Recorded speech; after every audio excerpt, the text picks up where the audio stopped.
Սոտքի հանքը ամբողջովին գտնվում է ադրբեջանական վերահսկողության եւ դիտարկման տակ։ Միասնության թևեր քաղաքական նախաձեռնությունը պաշտպանության նախարարությանը փոխանցել է փաստաթղթեր Ադրբեջանի նոր ներխուժումների, դիրքային բարելավումների եւ ամրացումների վերաբերյալ։ Պատրաստում եմ հանձնել պաշտպանության նախարարություն, պաշտպանության նախարար Սուրեն Պապիկյանից պատասխան պահանջելով, թե ինչու են նրանք հերթական անգամ խաբել, ստել մեր հասարակությանը, չեն ասել, որ Ադրբեջանը ներխուժում է իրականացրել, մասնավորապես Վարդենիսի տարածաշրջանի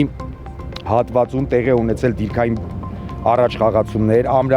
ամրացրել են նրանք իրենց դիրքերը։ Մարտի 4-ին նախաձեռնության ղեկավար Արման Թաթոյանը հրատապ ասուլիս էր հրավիրել ներկայացնելու իրենց հավաքած տվյալները։ Տեղի ունեցել նոր ներխուժումներ եւ Հայաստանի իշխանությունները հակցրել են դա մեր հանրությունից։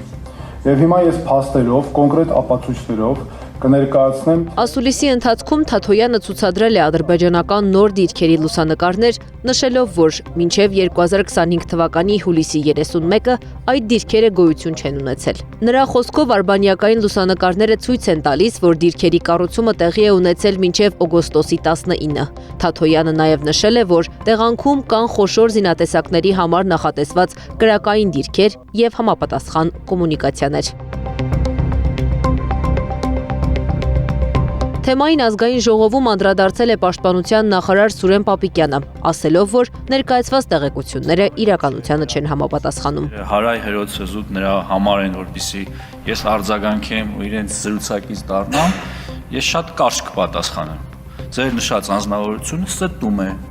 Նման բան չկա, սիրելի հայրենակիցներ։ Նախաձեռնության անդամ Նարեկ Պապոյանը սակայն վստահ է, իրենց ներկայացրած տվյալները հնարավոր չէ փաստերով հերքել։ Մենք ունենք փաստեր, մենք ունենք արբանյակային լուսանկարներ, մենք ունենք կոորդինատներ, մենք բոլոր փաստերը ունենք։ Եթե դուք կարող եք ոչ թե մերկապարանոց հայտարարություններ արեք, այլ հստակ փաստերով հերքեք։ Եթե չեք հերքում, պատասխան տվեք մեր հանրությանը, մեր հասարակությանը ինչու եք խաբել։ Ադրբեջանը նորից ներխուժել է Հայաստան, նորից անվտանգային խնդիրները առաջացրել Ջերմուկի տարածաշրջանում եւ Վարդենիսի տարածաշրջանում։ Նախաձեռնության անդամ Վարդան Փաշոյանն էլ ասում է, ներկայացվածը միայն արբանյակային լուսանկարների վերլուծություն չէ, այլ փաստահեն ուսումնասիրություն, որը ըստ նրա գերատեսչությունը փորձում է անտեսել։ Նա ընդգծում է, իրենք ոչ միայն խնդիր են բարձրաձայնում, այլ նաև առաջարկում լուծումներ։ Առաջին քայլը, որ պիտի արվի,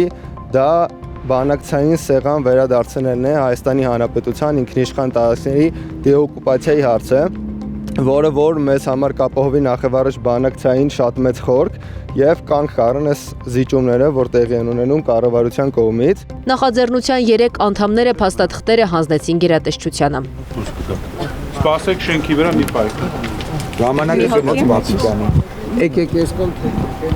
Դեռ օրեր առաջ քաղաքացիական պայմանագիր խմբակցության падգամավոր Ալխազ Ղազարյանն անդրադառնալով առաջ քաշած տեղեկություններին պնդեց, որևէ տեղեկություն հասարակությունից չի թաքցրել իշխող ուժը։ Ուր էր Թաթոյանը, որ մենք այնտեղ էինք ապրում, այդ ո՞ր վախվանից է եղել ինքը հայրենիքի մասին մտածող, Գեղարքունիքի մարզի բնակիչ, Գեղարքունիքի մարզի բնակչի հոգսով ապրող, խնդրում եմ էլի, ասեք թող կպնի իր գործերին կարճ։ Միասնության թևերը փաստեր է ներկայացնում, նախարարն ազգային ժողովի ամբիոնից հերքում։ Ինչ արձագանք կտա գերատեսչությունը դիմումին եւ ինչ ժամկետներով։ Փորձեցինք պատասխան ստանալ նախարարի մամուլի քարտուղարից։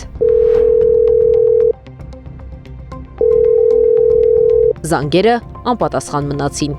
Անի Աբաղյան, Մեհեր Դավթյան, Աշոտ Բարբարյան, ABC Media։